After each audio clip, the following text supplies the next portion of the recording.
This is a Film Stories original podcast. Love this podcast? Support this show through the Acast supporter feature.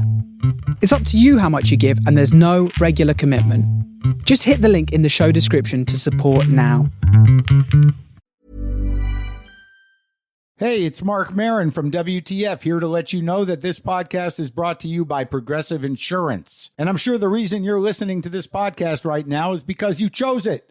Well, choose Progressive's Name Your Price tool, and you could find insurance options that fit your budget, so you can pick the best one for your situation. Who doesn't like choice? Try it at Progressive.com. And now, some legal info. Progressive Casualty Insurance Company and Affiliates. Price and coverage match limited by state law. Not available in all states. Ryan Reynolds here for, I guess, my 100th Mint commercial. No. I mean, honestly, when I started this, I thought I only have to do like 4 of these. I mean, it's unlimited premium wireless for $15 a month. How are there still people paying 2 or 3 times that much? I'm sorry, I shouldn't be victim blaming here. Give it a try at mintmobile.com/switch. Whenever you're ready. $45 upfront payment equivalent to $15 per month. New customers on first 3-month plan only. Taxes and fees extra. Speed slower above 40 gigabytes. See details. The holiday season is now approaching, but at BlueNile.com, there's always something to celebrate. Whether you're looking for everyday elegance to elevate a casual outfit or a statement piece worthy of your biggest holiday looks, Blue Nile brings sparkle to any occasion. With some of the highest quality standards in the industry and jewelry experts on hand to answer any questions, you can be confident in your purchase. Right now, celebrate the season with 30% off at BlueNile.com. That's BlueNile.com.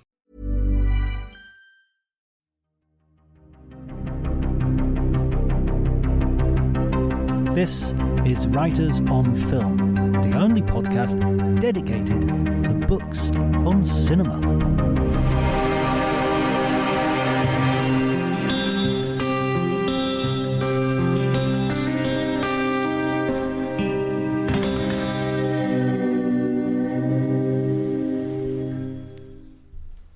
Hello everybody and welcome to Writers on Film. My name is John Bleasdale, I'm a writer and film critic, and today I'm going to be doing a special episode which is a compilation of clips which I had made while I was attending the 75th Locarno Film Festival. I've attended the Locarno Film Festival, which is in the canton of Ticino in Switzerland, for several years now. It is a great European film festival. It kind of specialises, I think, in the more art house side of things, although they do have big red carpet stars. So, for instance, opening the festival was Bullet Train, starring Brad Pitt, and it doesn't get much bigger than that. The film got roundly bashed when it came out, because it came out more or less the same time that it was showing at Locarno. Personally, I thought the Brad Pitt character was funny enough for it to be an entertaining but ultimately forgettable watch. There were 2 or 3 really big laughs in it, but there were so many moments which just dragged, and so many scenes in which periphery characters were given sort of subpar Tarantino-esque sort of dialogue scenes that it just didn't work for me. And there were so many plot holes, and I know you're not supposed to care about plot holes in this sort of shoot-'em-up, John Wick style, Atomic Blonde style, violent gun opera, but yeah, you know, when they become so glaring that you're asking yourself, and when the story and the action itself is so boring that you end up thinking about that and talking about that, then it changes the whole point, I guess. I did see some great films, though. Stone Turtle, excellent film, which sort of plays out as a Revengers tragedy plus Groundhog Day magic, witchcraft, bit of the Wicker Man thrown in there, all about an island where the women take revenge on the men who arrive there, and one specific woman with a backstory that only is revealed gradually. Really good, really fantastic film, really interesting. Arnold is a Model Student was a Thai movie about the bad student movement. Very interesting film because it's very sort of political and very plugged into the current moment, and yet it also takes from the movement, which is mainly its inspiration, a movement which was born through protesting arbitrary, whimsical, and quite cruel punishments in the education system, and linked also to the corruption of that system. It takes from that movement a sense of wry, sarcastic humor. So although it's a political film, it's kind of a light film as well, and that's something to be cherished, I think, and very funny. Just really made me laugh at several points. Then there was a film called I Have Electric Dreams, which was a stunning film directed by a Belgian director, but set and starring a cast from Costa Rica. And this was a film about a father and a daughter and their troubled relationship following a divorce. And it's just so touching, so moving. It goes, and in a way, it's a story that you've seen 1,000 times. It's a situation that has had no end of explorations in the world of cinema. I mean, we already have After Sun, which is coming out on Mubi, which I saw at Cannes, which follows a similar examination of a daughter-father relationship. But this film just manages to be so surprising. It just moves in such surprising directions, and the story takes turns that, although unexpected, are in no way inconsistent with the characters that it's talking about. So that's a really good one. I hope that comes out. I hope that gets a screening. I mean, that's slightly the problem with Locarno, is sometimes you'll watch a lot of films and then you might not see them again, if not on Mubi or Festival Scope or one of those streaming services. But hopefully some of these will make it into theatrical distribution as well. Okay, so I talked to a bunch of journalists and one director, Tom Hardiman, the director of Medusa Deluxe, which I mentioned earlier. You can follow me on Twitter at Dr. Jonty, DRJONTY. You can like, subscribe, all the rest of it if you enjoy the episode. But before that, enjoy the conversations from Locarno.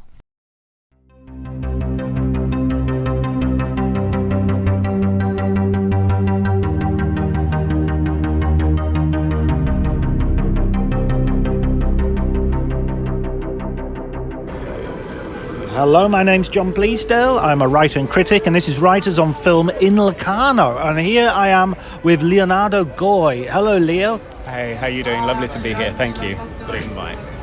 Okay, so Leo, what are you doing in Locarno? Who are you writing for?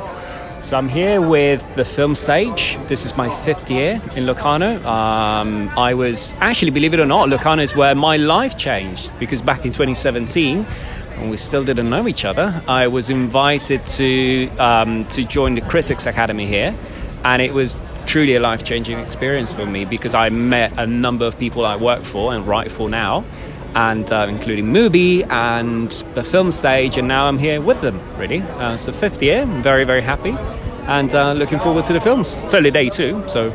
Yeah, absolutely. I was just going to say, have you seen anything that you particularly liked, or...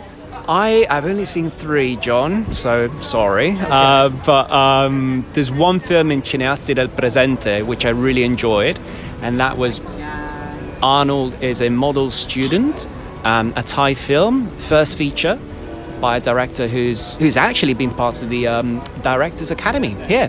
Okay, so like you. Yeah. So, homegrown talent. No, do you know what? I mean, like, honestly, one of the things I really, really love about this festival is how homely and cozy it feels, and there's so many phenomenal opportunities for young critics, young directors, young screenwriters to come here and truly become part of the Locarno family. And he's a success story, really. Yeah, that's brilliant, and it's a lot more sort of approachable and accessible than, say, Cannes or Venice or some of the bigger festivals. Yeah, and especially, I mean, like, I know how much you travel the festival circuit, and I'm sure you'll agree. I mean, it's a completely different rhythm. You do have terrific films and a number of lineups and so much to see, but it's just a different pace. You know, you can enjoy the city, you can enjoy the festival. There's so many phenomenal retrospectives, including this one this year about Douglas Sirk, and it's just the one festival where you can actually squeeze in some time to, venture beyond the official lineups and actually, take a look at what's else there, you know. So. Yeah, one of my favourite Locarno experiences was watching a Laurel and Hardy short for one of the retrospectives. And last year, I think it was, I followed all the Verhoeven retrospective as well, and that was really good. Yeah, I remember the tourneur. I think it was in 2017. Yeah, it was back then. First year. No, it's fantastic. It's fantastic, really. So always great to be back. Totally agree. Okay, so you're going to give us your favourite film book or a film book recommendation. Let's call it that because we don't want to be absolutist about this. So your recommended film book, please. My recommended film book is a film book by a director I love, and I'm sure many of your listeners and fans will agree with me, Werner Herzog, Conquest of the Useless. It's a diary of the of that terrific, tragic, shambolic shooting of Fitzcarraldo. So we're talking about Herzog going to the jungle in Peru and writing in what turned out to be a bit of a Talmud-like notebook, because he was very concerned about space, and so legend has it he wrote everything in a notebook, and because he was concerned he was going to run out of pages very soon and very fast, he would write extremely small. And it's just terrific. I mean, like, when you think about books and films, about what it's like to shoot a film and what the behind-the-scene lifestyle is, I think it's ridiculous. It's super insightful, piercing, really, really funny. And I just love Herzog. I love Herzog as a writer as much as a director. I love his writings. One of my favorite stories, I don't know whether you've heard this, it's the encounter between Herzog and Chatwin. Now, they met in Australia, of all places, because Chatwin was there, and if I'm not mistaken, he was there to shoot Where the Green Ants Dream, and Chatwin was there to finish up some work on the songlines. And so they met up, and this is a phenomenal story. Herzog talks about it in another book, another great book, Herzog, A Guide for the Perplexed, Conversations with Cronin, I think. Paul Cronin. Right. It's a phenomenal book. Again, check that one out. I'm sure you have.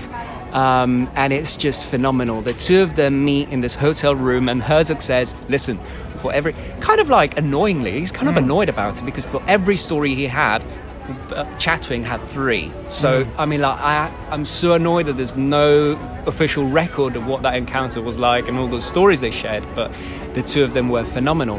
And that's one of the reasons why I love Herzog so much. He was a fabulist, as much as Chatwin, really. And you can see why the two of them would connect so well. Yeah, absolutely. There's always that sense of you're never quite sure if either of them are really telling the God's honest truth. Absolutely. But that's the point. And isn't that fascinating? Because in a way, I think that Chatwin's idea of representing reality and, you know, some transcendent reality, meaning very, very close to Herzog's idea of the ecstatic truth, right? This idea that there is how should we put it, like a truer reality that doesn't necessarily need to comply with what we see, with what we can touch, but, you know, art and films and books can sort of approximate that sense of reality and ecstatic truth. And I think that the two of them were kindred spirits. And for fans of Herzog, there is, of course, a bunch of his books are coming out soon. He's already written a novel which has been published about a Japanese soldier, which was recently the subject of a film as well, about a year ago. It's the famous story of a true story of a Japanese soldier who doesn't realise the Second World War is over and stays in the jungle for like... Onoda. Onoda, right, yes, exactly. That was a great film, yeah. Onoda was the film, and Onoda is the name of the soldier. I think this novel is called something like Twilight's Forest or Twilight's Jungle, and it's really good. I've read it. It's a really good book, and I think he's also got currently being prepared with Paul Cronin, I think, a version of his autobiography that he's going to release. So those are a couple to look forward to. Have you ever interviewed Herzog?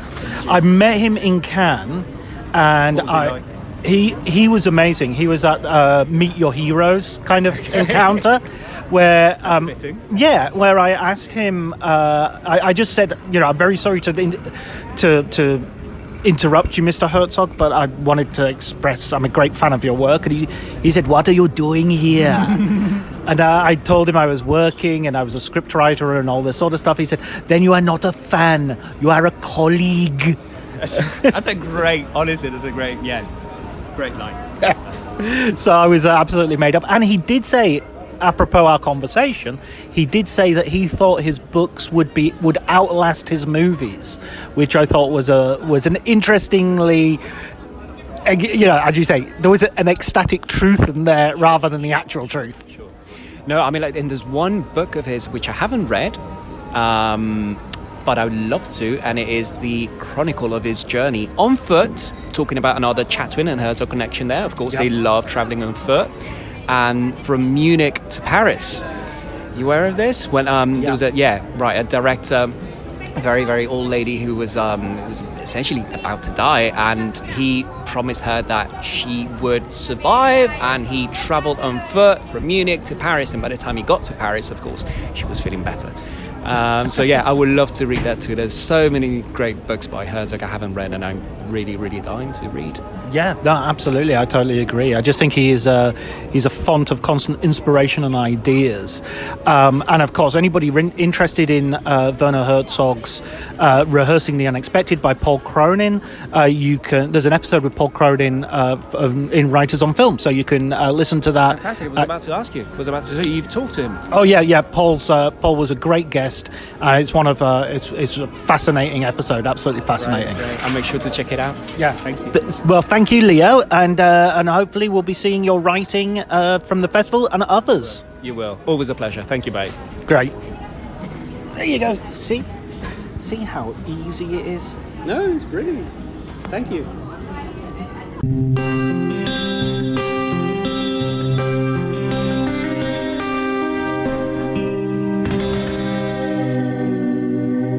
I'm talking to Joseph Owens. Joseph, who are you writing for?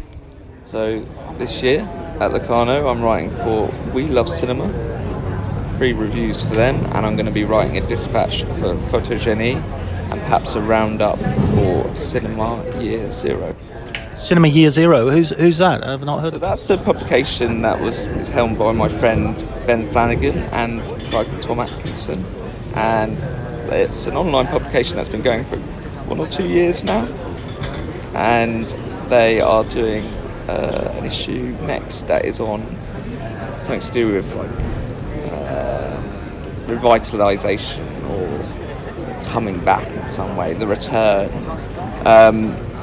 So I thought I'd do a piece from Locarno and try and feed those themes into everything I watched, and then retrospectively decide that that's what those films were about. So yeah, it's good. It's good publication. I think they pay £20 per article if you ever want to see it. And how's your look? I know you haven't been here for very many days, but how's it been so far? It's been lovely. It's been really good. So I got here 2 days ago now, and I got here in the afternoon. I went straight into the films. So I saw Perfect Day for Caribou, filmed by Jeff Rutherford, starring Charlie Plummer, which was peaceful, meditative. And then the film that I saw after that, Medusa Deluxe, was neither of those things. It was kinetic, very knowingly, deliberately, exhaustively kinetic. And then yesterday I slept in, had a big breakfast, and did my itinerary for the festival. So I should always do it before, but I did it on the second day. And then we are not machines, Joseph. No, we're not. I'm completely the opposite. Very fleshy, very human-like. Ciao. Prendo il solito macchiato freddo. That's same. And the first film I saw yesterday was All That Heaven Allows. Oh, the Cirque retrospective. So way back when I used to come to Locarno, I used to just cover all the new films, all the competition, and never do anything fun, never see the retrospectives. Now, in my later life, in my old age, I'm able to do what I want more. So sadder but wiser. Sadder but wiser, exactly. So I went to see the Circuit too, and obviously, it's the Cirque, I suppose. It's the definitive Cirque, the most famous, the most popular. But it was just brilliant. It was such a balm, such a tonic. You go out going, I wish every film I was going to see at this festival is going to be as good as that, which is a silly thing to think, but it does raise your expectations. That's the danger of retrospectives. I find the same thing with Venice Classics, that I go and see them and then I walk out thinking, why aren't we all watching Lubitsch comedies? Well, that's exactly. So there was that, and it was introduced by John Halliday, who wrote a book in the early 70s, Cirque, and then he was an Irish guy, and he's like, became this sort of South Asian historian. So his first ever book was about film, and then all his other books afterwards about like Japanese-American relations. But, it's an incredible like sort of switch, I suppose, to go from like a film study to sort of Chinese-American history. It sounds a little bit like Glenn Frankel did the opposite. He was sort of working as a foreign press for the Washington Post, and then retired and became a film writer. I really like trajectories like that for sort of journalists / academics / whoever. I think it's really interesting. I think it brings brilliant perspectives on things.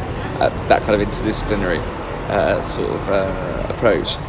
But yeah, he came out, and he's sort of old guy now. He had a sort of knee brace, and he sort of helped onto the stage, but he just spoke so sort of in paragraphs, very articulately, very eloquently. He's like 83 now, I think.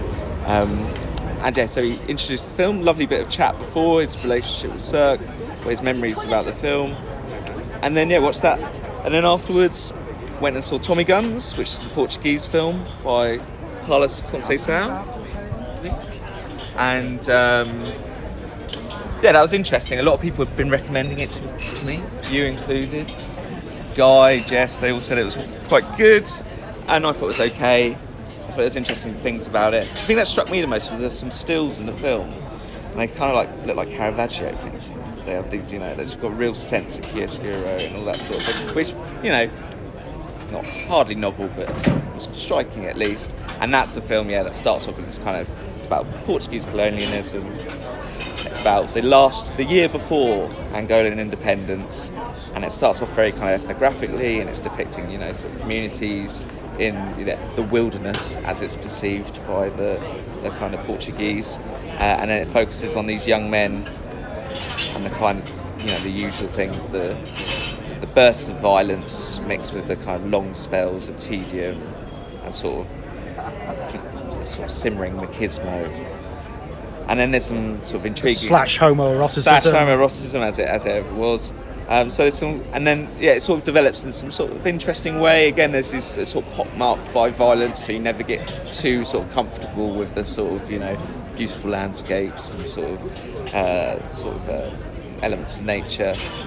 So and it was interesting. And then it becomes a kind of, there's elements of horror and the supernatural, and that sort of comes into sort of finesse or refine or recapitulate these ideas in colonialism, imperialism, violence. What does it all mean? So that was okay. And then after that, I saw Stone Turtle, which you've reviewed, John, which is another film that starts with this kind of image of violence, and then kind of returns to it throughout.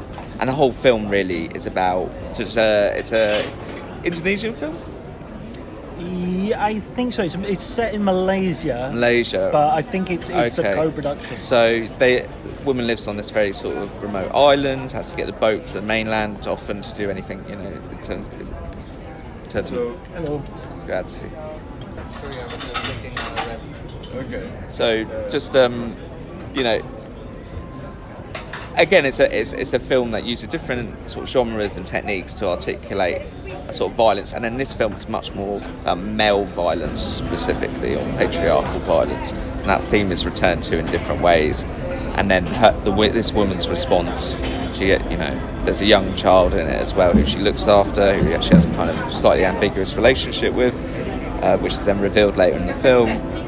And it's about how do these women respond to this kind of overarching, enveloping fear of male violence. And then, as you said in your review, there's a weird kind of Groundhog Day effect that they use to sort of accentuate these ideas. Some very pretty images in that as well. I liked it. The funny thing that we were both talking about before we started recording was how quite a lot of art films now are sort of subsuming or employing sort of generic conventions. I don't know whether they're doing this to make it more audience friendly or more appealing or being more playful and postmodern. A guest of the podcast quite a few months ago, Adam Nyman, referred to this as the gentrification of genre, and I thought that was kind of quite an interesting sort of idea, that there's a sort of bourgeois move towards co-opting genre, like, you know, middle class people loving football all of a sudden.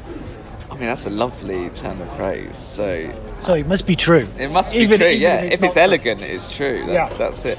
Yeah, maybe there's something in that. I mean, I don't know if you just go through periods of cinemas or perhaps films on the festival circuit where it goes through kind of cycles, what people program, what filmmakers make, and perhaps we've got to a point where we're saturated with a kind of monotone social realism or a monotone kind of naturalism, and what starts as perhaps, you know, these kind of very generous sort of slow ethnographic responses then sort of reformulate themselves as genre films, as employing horror, supernatural or revenge thriller kind of tropes, and that makes us, you know, rethink about these kind of grand themes of, you know, humanity and life and death, colonialism, whatever else, in different ways. But yeah, what's it doing? I suppose that's the question. Like, what is this use of genre? How is it servicing these stories? Probably helps to get financing. Helps to get finance. Probably very practical reasons why they do it. But I suppose it's interesting insofar as it's like film making asking itself, like, what tools do we have as filmmakers? Are we trying, again, it's classic, are we just trying to be mimetic and reflect reality and sort of earnest or steer away, or are we trying to employ, you know, the techniques of cinema as it has existed across, you know, anything that gets us away from the Dardenne brothers is fine with me. You know?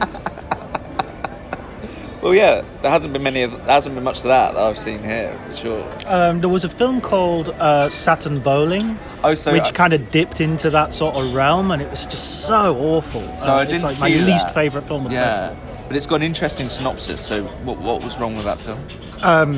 It was about an unhappy rapist, and it was like, boo-hoo, I've raped someone again.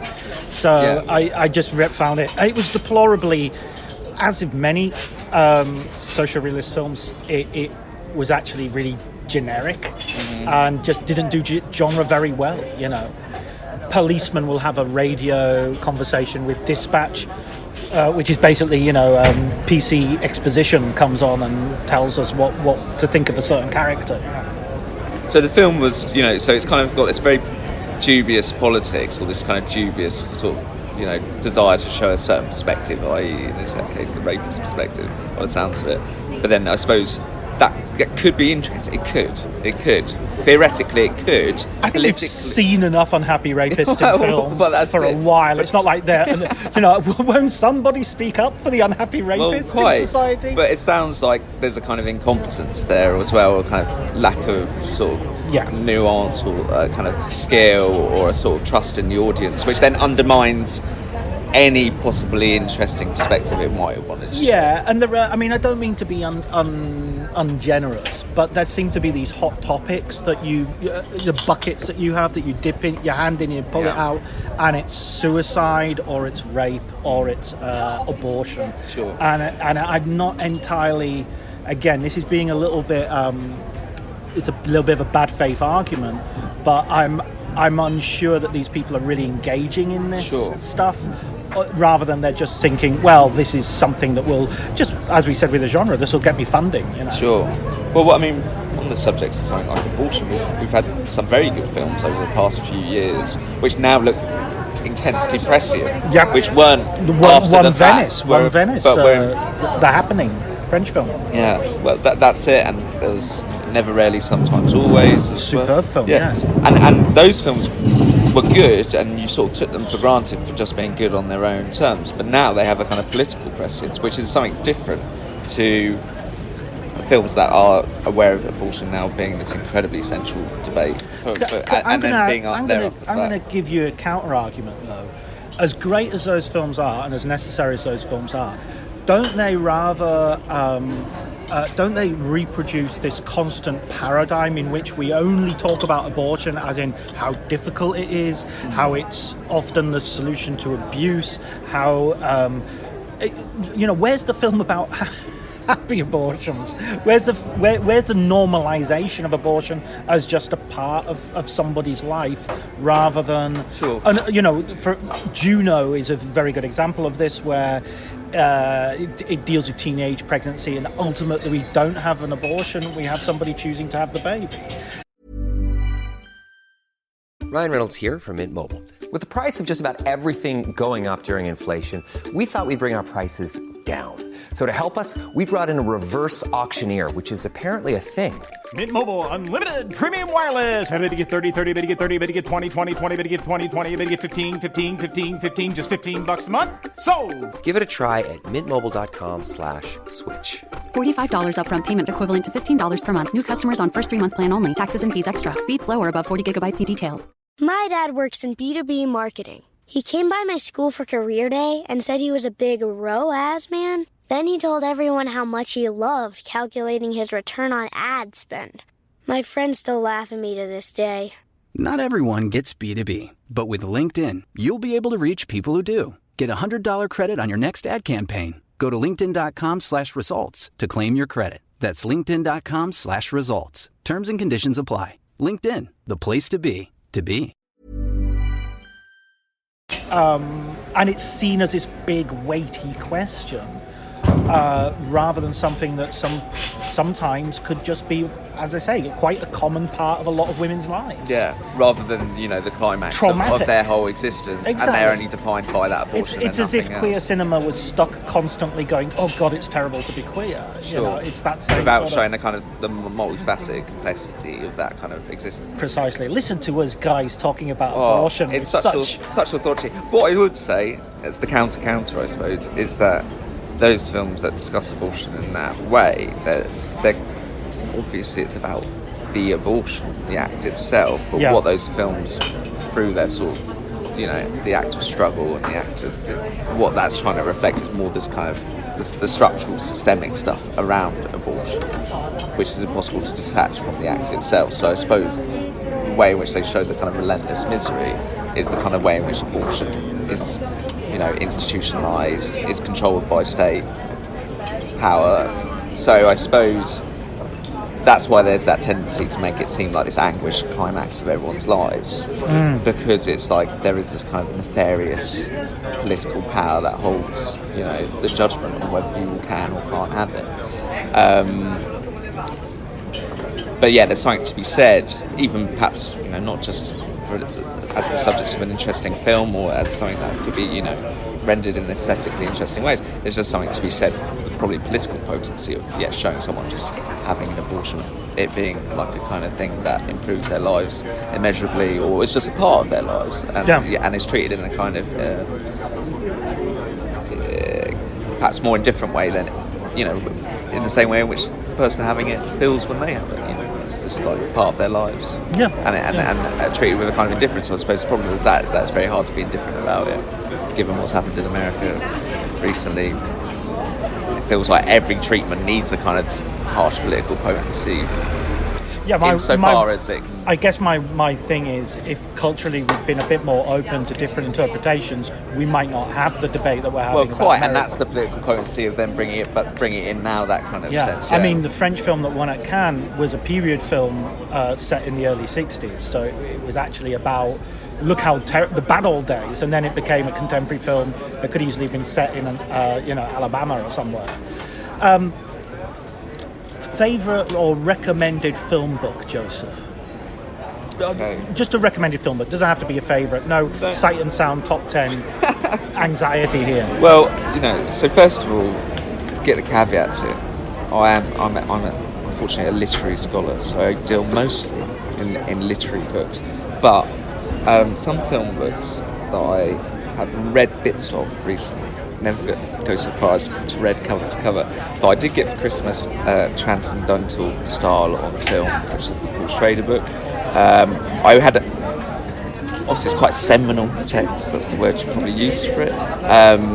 It's interesting because I think in the edition that I got, he updated it like 5 years ago or something. And in the prologue, Paul Schrader he puts in a kind of Venn diagram of slow cinema filmmakers. So you've got like the kind of more arty side of it, the art installation side of it, and you've got the kind of festival circuit stuff, so you got like Simon Lang and things like that. And it's one of these very heuristic, crude diagrams, and yet that still somehow feels immensely kind of helpful as a starting point for thinking about different filmmakers and their relationship, in this case, to slow cinema, but really you're talking about cinema. So, you know, you can split it in different ways. You call it narrative cinema, non-narrative cinema, slow cinema. I mean, you might as well have fast cinema then, if you've got that. Which obviously it's a very tired term, isn't it, slow cinema? But that's why I thought it'd be interesting to go to a kind of sort of foundational text in many ways for thinking about, you know, epiphany and revelation and slowness. So that was quite an interesting thing to return to. I was thinking of it, when I got the book, I was thinking of it in terms of thinking about, I was going to write a sort of postdoc project on slow cinema and climate change. I thought that'd be quite like an interesting thing. I used to write a lot on sovereignty, and sovereignty was about, in a certain way about sovereignty, so state authority. I used to write it in terms of thinking about the state of exception, and basically how, you know, power is the power to decide, so to suspend all normal laws at the drop of a hat, to reinstitute order. So the language of emergency is now obviously entered into the climate change debate, because it's now we're at catastrophic.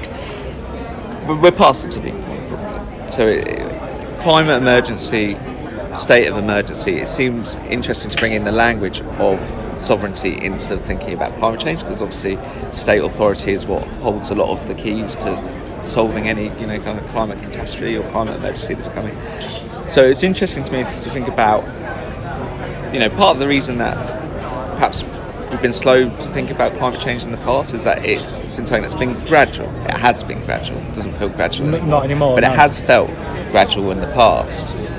And I was thinking about different, how, you know, is a kind of slow cinema approach to climate change, is that something that reveals more about our climate catastrophe now than something like a disaster movie, for instance, where a volcano erupts, or the day after tomorrow, or something like that, where there's this kind of event.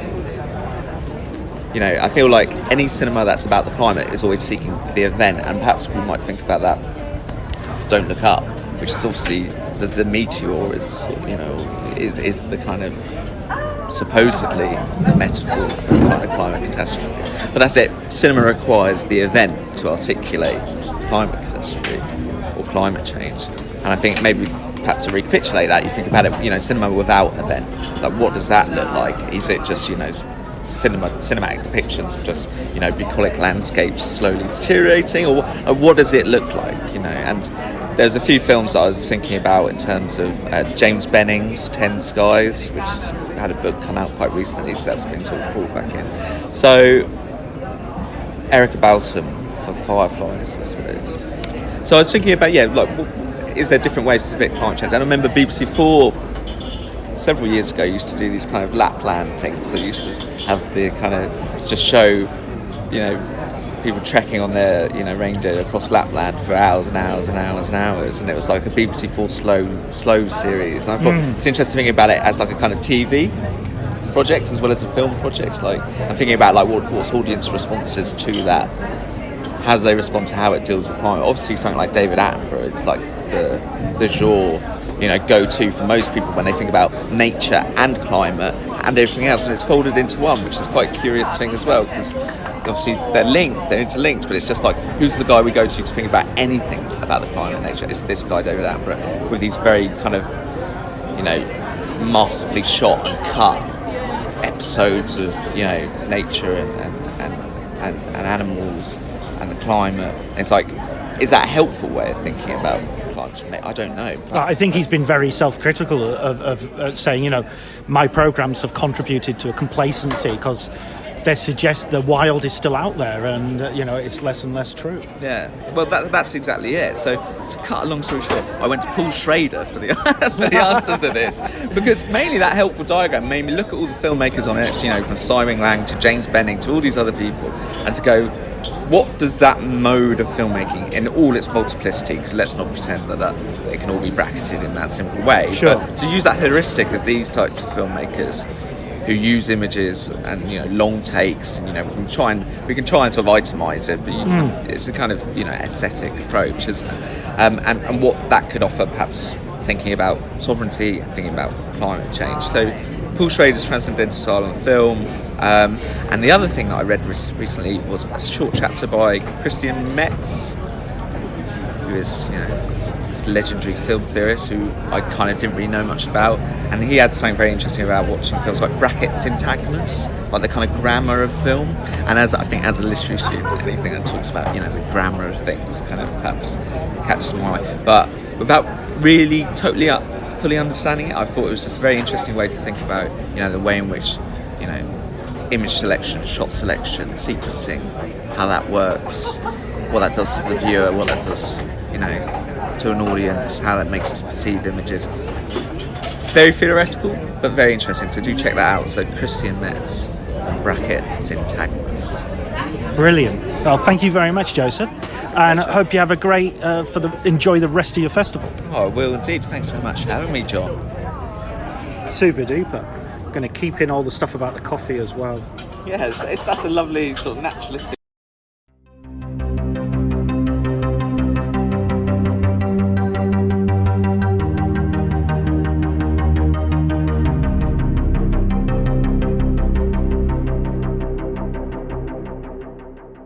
Yeah, Nana Frank Rasmussen. We're here in Locarno, the lovely press lounge in Locarno, sitting on wicker chairs. How's your festival been so far? I know you've only just arrived, so... Well, it's been good. I've seen one film, but it was a very good film. I like the atmosphere here a lot. It's my first time, but I've been longing to come here for a long time. I've only heard good things about the festival, so yeah, I'm looking forward to experience it all. And the film was I Have Electric Dreams by a Belgian director, I think. Yes, it's Belgian friends from Costa Rica and taking place in Costa Rica. So yeah, it was a very beautifully shot coming-of-age story.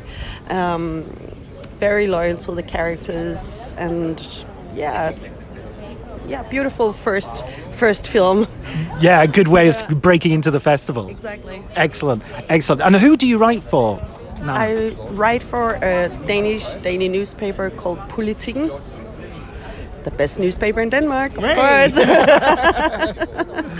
Yeah, and been a film critic for 15 or so years, writing about films, traveling, festivals, so on.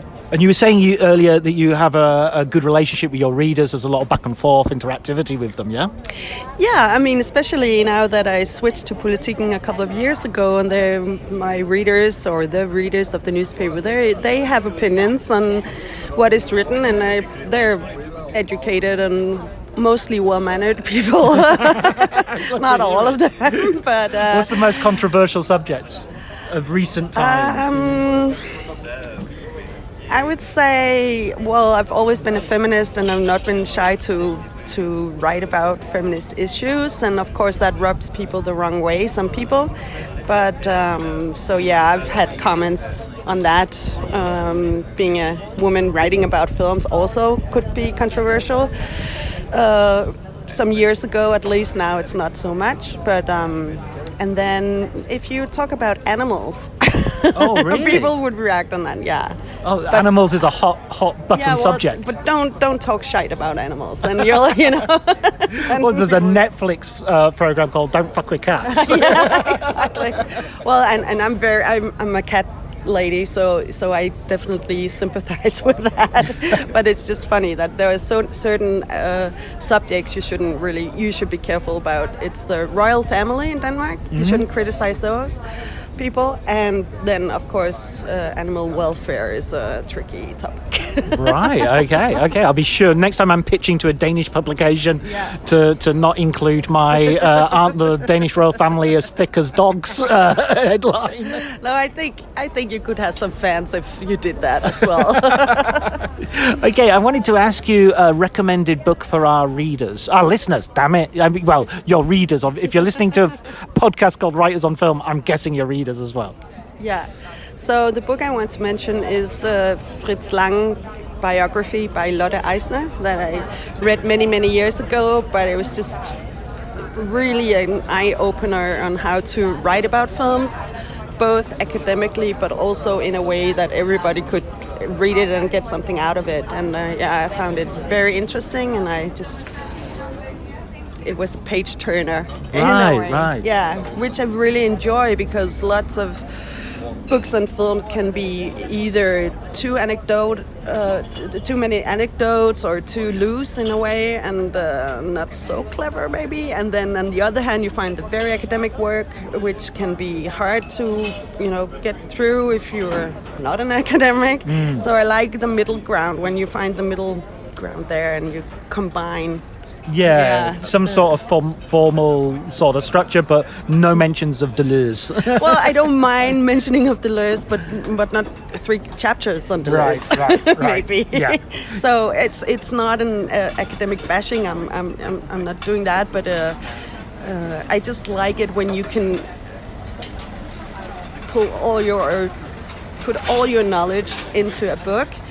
And not be shy about all the things that you know, and of course, but then write it in a way that is welcoming, I would say, for the readers. Accessible, Accessible, exactly, accessible, Brilliant.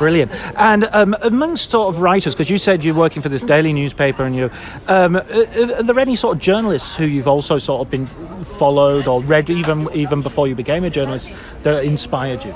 Yeah, well, there's a Danish film critic who happens to work at the same newspaper as I do now, and I've read him many years, and his name is Kim Skotte, and he's been a film critic for many years. And I remember reading him when I was just a teenager and just follow everything that he did, and reading his journals from Cannes and other festivals, and he just opened up the world of cinema for me in many ways. So he's been a big influence. And then of course also other Danish critics that I've been reading.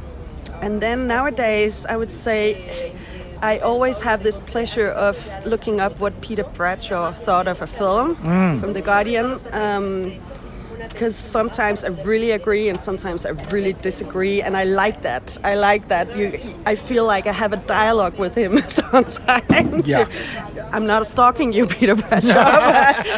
I don't want it to sound creepy, but I like the fact that you can have like an internal dialogue with another writer. You don't have to act on it. You just you get inspired, and you have to sharpen your own arguments on why you like a film or why you don't like a film when you read someone else with other opinions. So of course, and then tons of others, of course, that I read on festivals and so on. But I would say he's probably the one that's best well known. Yeah, absolutely. That sounds like that's such a great idea as well. I tend to agree with you, but when I disagree, I'm sort of even more interested. My ears perk up. Okay, you don't like this. Yeah. Okay, brilliant. And are you looking forward to any films on the program, or how long are you here for? Are you here until the end now? Yeah, I'm here until almost the end, and there's a Norwegian film in the competition in the program that I'm looking forward to. I tend to follow Nordic films, Scandinavian films in general, and since there are only a Finnish film and a Norwegian film here, I'm definitely going to watch those two. Oh, is it the one about the sisters? Is that the Norwegian one? Yeah. A young female director, and I think it on paper it looks interesting. You never know, but I'm going to watch that. Brilliant. Yeah, I saw that yesterday, but I will leave you. I'll leave the tabula rasa. Brilliant. Okay, thank you so much, Nana. It's such a pleasure talking to you. You're welcome.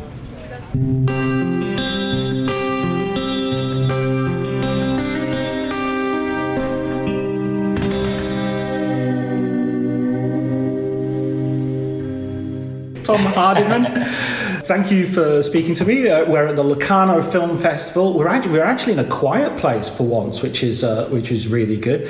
Tom, you're going to recommend some books, and then we're going to talk a little bit about the festival. So first of all, let's start with the books. What books would you recommend? Yeah, I mean, the books, obviously there's a lot that comes straight to mind. There's books from your childhood, there's books from recently, there's books you've just discovered and you're like, how the hell do I not know this? I think there's one that my brother gave to me when I was like 12, which is the history of cinematography, the history of European cinematography specifically, and it's by Sven Nykvist, although I assume he didn't write every word in it. I think it's a collaborative thing. But the beginning gives you like a history from Napoleon through to, I don't know, and weirdly I've read this at different points in my life. I definitely looked at the pictures when I got it, then I started to read it, and then I started to read, there's a load of stuff on camera, and like, you know, it does the history of Ari pretty much in the last bit of it, and it's kind of, I definitely only read that when I started making stuff. But then it also has like just these list of films, and they're, I think now, because it was printed I think in 2001, and it has a little bit of an issue that it's male dominated, which is a bit of a shame now. I think they should probably reappraise it a little bit. At the same time, there's so many great films in there. I discovered, you know, half of my film knowledge through that book. It's magical. And then a second book, I went, just before we started shooting my first film, Medusa Deluxe, like, I went in and read quite a lot of filmmakers' books, because I just thought I better, just in case there's something I'm going to pick up. And, you know, the real killers there, Alexander McKendrick's book is incredible, and I'm a massive fan of Sweet Smell of Success. He wrote it for all the people he was teaching, I think at Cal Arts at the time. I think it's Cal Arts, but it might be like some other, I'm not from California, it's one of those. And it's just direct, to the point. It's not arrogant in any way, it's not fluffy, it's just a really good toolkit for any filmmaker. I think it's a brilliant book. And then on a similar note, Sidney Lumet's book, which I think everyone's probably going to talk about, because again, it's just direct. It's very, I love his films, they mean a hell of a lot to me, so it's kind of, that's nice, you're going through films you like, and he actually talks about some of the ones which maybe I don't like so much in detail, and you suddenly realise you're learning more from that than the ones you love. But there's incredible moments in that book, like, I'm sure everyone's seen Dog Day Afternoon, talking through how they shot the phone call specifically with Al Pacino. They only did 2 takes. There's 2 cameras in black tents, because obviously they had to change the film, because the take they were doing was longer than a roll of film at the time, but he knew he was only going to go for it twice. He knew he was going to intercut it, so he would have a moment to cut away and make sure it's not a problem. They've switched stock. But they basically built a whole tent outside the scene. They filmed it effectively all in one, and then when he was so knackered, Al Pacino said, right, that's it, never going to do another one. And he, not tricked him, but he kind of said, we're only going to do one. He's like, actually, could do another. And the exhausted one is the one in the film. And when you know that and you watch it back, it's an unbelievable scene. I mean, it's an unbelievable film. That film blew me away. And the Pierre Huyghe remake actually is what introduced me to the film. Anyway, now we're on to the last one. I've just randomly started going through all Pauline Kael's books just recently. It's a bit of a random one. I don't know quite why, but I picked up the Citizen Kane one, and I think I must have picked it up after watching Mank, and she argues the case for his involvement and the writing method. And I know it's been argued against by other people. I think it's kind of an infamous book. At the same time, it's like, it's high-level writing. Like, it's really, she's serious about what she's doing. She's really kind of interrogating it. Times have moved on, but like, it's nice to kind of read someone who's really gunning for it, and you feel the energy in the writing, and it's quite special. I think those are the ones that come straight to my head, and I'm only just saying, you know, ones which some of them I've read recently, actually. There's 1,000 more out there. But yeah, I'll give a shout out for Donald Barthelme, who's nothing to do with film, but like, he's my kind of, everything I do creatively is linked to him. He's my hero. He's the writer I respect above anybody, and I just think he's a kind of quintessential postmodernist writer. He's kind of collage, humour, he's kind of topical, he's flippant. Everything he does blows me away, and actually, of all the writers who've ever had any influence on me, he's the one, and I'm like an evangelist for him. If anyone reads him, it would make me extremely happy. That's brilliant. I mean, it's also good to hear sort of people in film talking about novelists, because Werner Herzog, I remember, finishes his masterclass with read, read, read. That's his advice to young directors, just read as much as you can. Definitely. Like, that makes all the difference. Like, it's kind of, I was always a weird reader. I think I read I read a lot of books about talking animals up until like a weirdly old age of like 14. So I've had a thing for talking animals. I've read every book that has egg for kids, and I think like weirdly the Bell Jar, the Sylvia Plath. Sorry, have I got the wrong book? No, Bell Jar. Sorry, that was the first like serious book I read. I can't even explain why, and it had a massive effect on me. Then I went, Catch Me 2 was probably the first book of like 15, 16, where you're like, oh wow, and that blew me away. And then you start to, I kind of feel like my reading journey it's massively linked to writing, to be honest. Like David Foster Wallace had a big effect, George Saunders more recently had a big effect. And I guess more recently, I sort of came across Bluets and the Argonauts by Maggie Nelson, and that was just had a massive effect on me. She's just an unbelievable writer. I think she comes from a kind of poetry background. I think she's got like an interesting classicism in some sense. But then it's like, I mean, it's essentially about sexual politics, and it goes heavy straight away. It's into some pretty intense stuff, and it's just fantastic. It just blows your mind from the first sentence, and it just had a really huge effect. I kept it just in my bag for weeks for some reason, just on me, walking around, thinking, I'll keep going, and I went back and read it a few times because it's very short. So you can dip in and dip out. But prepare yourself. It doesn't pull its punches. Right. Oh, well, I'll put that on my list. Definitely. Yeah. Right. And so what about your experience here in Locarno? So you're here with your first debut feature film. First and debut, there's a bit of tautology for you. Locarno, how's your experience been? It's unbelievable. I'm kind of like, you make stuff every step of the way and you're very surprised. We were just talking about imposter syndrome. That's obviously that. You're kind of going, oh my God, people are taking a risk on me. They're actually going, like, it's amazing. And you're just so happy. You get on stage. I've never spoken in front of I spoke like 8,000 people virtually it was a bit of kind of thunder and lightning. It was a bit of a mad event. But like, you get up there, you're trying to be yourself. At the same time, you're getting asked questions and all you can think to say is thank you. But no one wants to hear thank you because it's dull as anything. You want to say something a bit more interesting. But there's nothing else there. All I am is thankful. I'm thankful to the people who gave us the money, the people who've got us here, and I've just tried to enjoy it as much as possible. That's been the main thing. It's been pretty special. They got, Mubi, who we're working with, brought all the cast over. They've just gone absolutely wild. Robbie, who shot the film, Robbie Ryan, he's a good friend and he's flown in specially for it, and that really meant a lot. Actually, we spent all day virtually yesterday together, and it was just brings back great memories because he's an incredible person. So it really is. It's been special for me. Yeah. Right, and hopefully we're going to see the film. I think it's going to get a release in England around about 2023, start next year. Yeah, it is. It's. I think we'll get a nice few weeks, and anyone who goes to see it, I'll just be incredibly thankful. The film itself, it's a murder mystery set in a competitive hairdressing competition. I think it's a good bit of fun. I think people will come. It goes sort of at a rate of knots, and. If anyone wants to have a good time, please come by and I'll be very thankful. Brilliant. Thanks so much, Tom, for speaking to us. Thank you. I appreciate the time.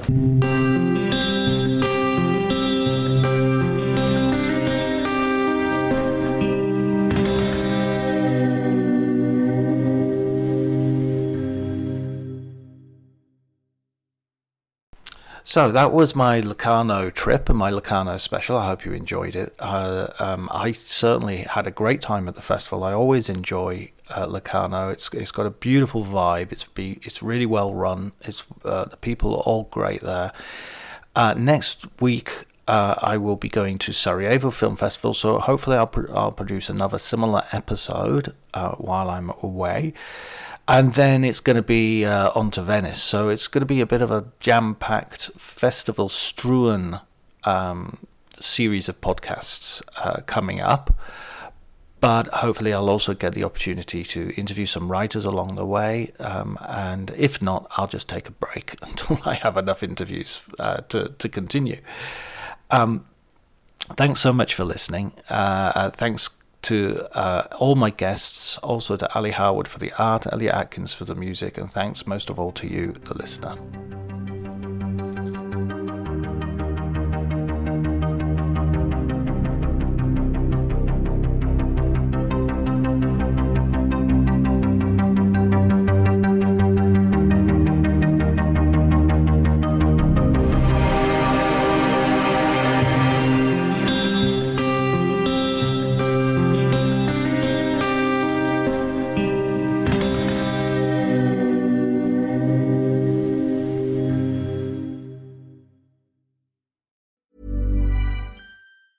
As the days get shorter and the nights chillier, it's tough to keep up your fall workout routine.